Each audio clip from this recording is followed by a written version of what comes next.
시티즈 스카이라인 2의 7번째 개발 일지가 공개되었습니다. 지도와 테마에 대해 다룬 영상 함께 같이 보시죠. 시티즈 스카이라인 1에서는 도시 해금 타일이라는 개념이 있었습니다. 첫 시작은 도시의 한 타일에서 시작하지만 이후 도시가 확장됨에 따라 주변 타일들을 늘려갈 수 있는 시스템이었죠. 시티즈 스카이라인 1의 플레이 가능 타일은 기준 타일을 중심으로 5×5 타일이었으며 최대 9개의 타일을 구매할 수 있었습니다. 이때 하나의 지도 타일은 1.92 사이즈로 플레이 가능 면적은 92.16제곱킬로미터, 도시를 건설할 수 있는 최대 면적은 33.18제곱킬로미터였습니다. 여의도 섬의 약 7.3배에 해당되는 면적입니다. 시티즈 스카이라인 2에서는 한 개의 타일이 시티즈 스카이라인 1과 비교했을 때 맵 타일의 크기가 줄어들었습니다. 3분의 1 정도로 줄어들었다고 하니 640m 곱하기 640m쯤 되겠네요.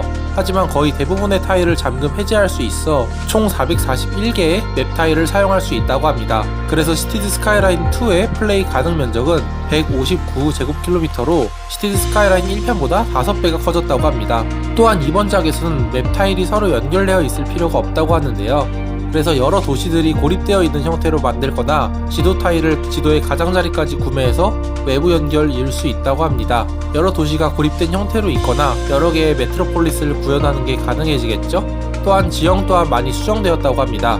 지형의 고도 제한이 더 높아져 더 높은 고산지대나 눈으로 덮인 산 등을 구현할 수도 있는 모습입니다. 게임의 첫 시작 화면을 보겠습니다. 지도를 클릭하면 여러가지 옵션을 볼 수 있습니다. 평균 기후, 위도, 건설 가능한 면적, 외부 연결 요소, 천연자원과 같은 부분들입니다.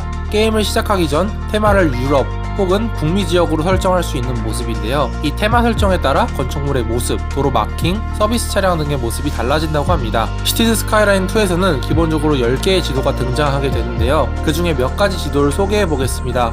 먼저 삼각주입니다. 개발일지와 트레일러에서 등장하는 뉴 달러턴의 맵으로 만만한 경사를 따라 흐르는 큰 굴곡의 강이 삼각주로 갈라지며 바다와 이어지는 것을 특징으로 하는 맵이라고 합니다. 도시를 건설할 수 있는 많은 평야 지역이 있고 삼각주 주변에 항구와 같은 해상교통을 통해 접근성도 높일 수 있는 모습입니다. 다음은 그레이트 하이랜즈입니다. 스코틀랜드에 위치한 하이랜즈 지역에서 영감을 받아 제작된 맵으로 산맥이 많은 지역이지만 반면에 길고 좁은 호수가 내륙 쪽에 위치해 있다고 합니다. 고속도로와 철도가 산 사이를 달리고 해안을 따라 가공되지 않은 바위 섬들과 절벽들이 위치해 있는 지형이라고 합니다. 추가적으로 고산지대 같은 경우는 봄임에도 불구하고 눈이 쌓여있는 모습입니다.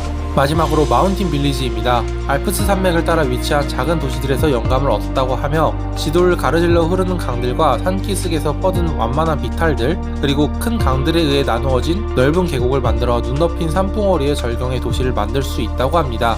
이렇게 맵이 다양하고 큰 만큼 도시 외부와 도시를 잇는 외부 연결도 중요한데요. 각 지도에는 최소한 하나 이상의 도로 외부 연결이 제공되며 대부분의 도시에는 사전에 연결되어 있는 기찻길이 존재한다고 합니다.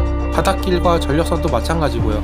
하지만 어떤 지도에서는 이 모든 것들이 부족하거나 없을 수도 있다고 합니다. 그럴 경우에는 직접 철도를 잇거나 통근선을 도시 경계에 건설해서 새로운 도시 외부 연결을 추가할 수도 있다고 합니다. 지금까지 시티즈 스카이라인 2의 새로워진 맵과 테마에 대해 알아보았는데요. 맵과 테마에 대한 여러분의 생각은 어떠신지 댓글로 남겨주세요. 영상 마치겠습니다. 시청해주셔서 감사합니다.